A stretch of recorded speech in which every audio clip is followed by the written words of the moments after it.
The Angels of late have had trouble hitting, but they had no problem walking their way right out of their hitting slump. Advertisement. After 3 consecutive walks with 1 out in the 9th inning, Shohei Ohtani and Andrelton Simmons each produced the exact sort of hit the Angels have been lacking. Their consecutive 2-run singles completed a 4-run rally from a 2-run deficit to Toronto. This, though, being the Angels, for whom nothing has been achieved recently without ample effort, there was still the bottom of the 9th to navigate before completing a 5-4 victory. "That's a big win," said Simmons, whose team had lost 6 of 7. "We needed that." The triumph was secured by reliever Blake Parker but saved by right fielder Cole Calhoun, who, for the second time in 10 days, threw the most impactful fastball at the finish. With no outs and a run already in, the Blue Jays appeared ready to tie the score when Teoscar Hernandez hit a potential sacrifice fly to right, where Calhoun positioned himself with other intentions. "There's nobody else you want that ball going to in the outfield," Simmons said.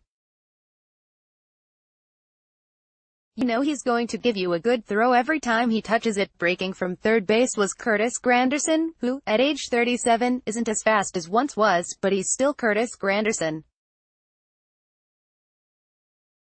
Calhoun's throw arrived on the fly and on target, catcher Martin Maldonado applying the tag a fraction of a second before Granderson touched home. "That's a rocket," manager Mike Scioscia said before asking, "How many right fielders are going to be able to stop a guy like Granderson?" The moment felt very similar to the highlight double play Calhoun started in a 2-1 victory over Houston on May 14. In that one, he caught a tagging up George Springer at second in the 9th. "That's the tying run, so I'm going to try to make a good throw," Calhoun said of his latest assist, his best in baseball, 7th of the season. "It came out good. Got him at the plate and saved a win for us." His exploits were possibly only after the Angels' slumbering offense awakened in the top of the inning, rousted by a reliever who ignited the rally by misplacing the strike zone. Tyler Clippard walked Mike Trout, Justin Upton and Albert Pujols in succession to set up Ohtani and Simmons. Advertisement. The walks were gifts. The hits were clutch.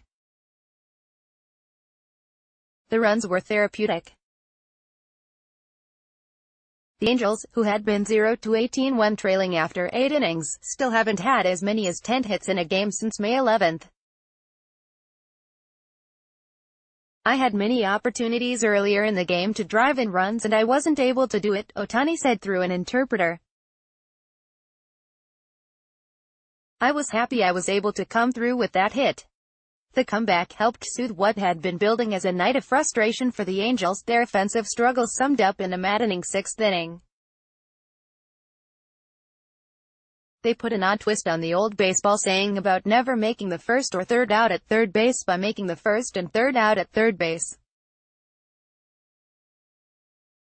During the inning, they also had 4 hits and a 5th ball that should have been a hit and scored exactly once.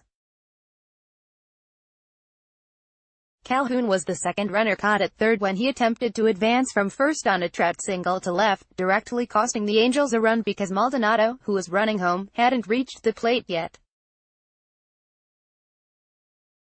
"I probably should have shut it down right when Trout hit it because there wasn't going to be a play at home," Calhoun said. "I'm glad we come out with a win because that's a play where I've got to stop at second, but that's what wins can do, make everything, even the mistakes, easier to digest." Jeff Miller at LATimes.com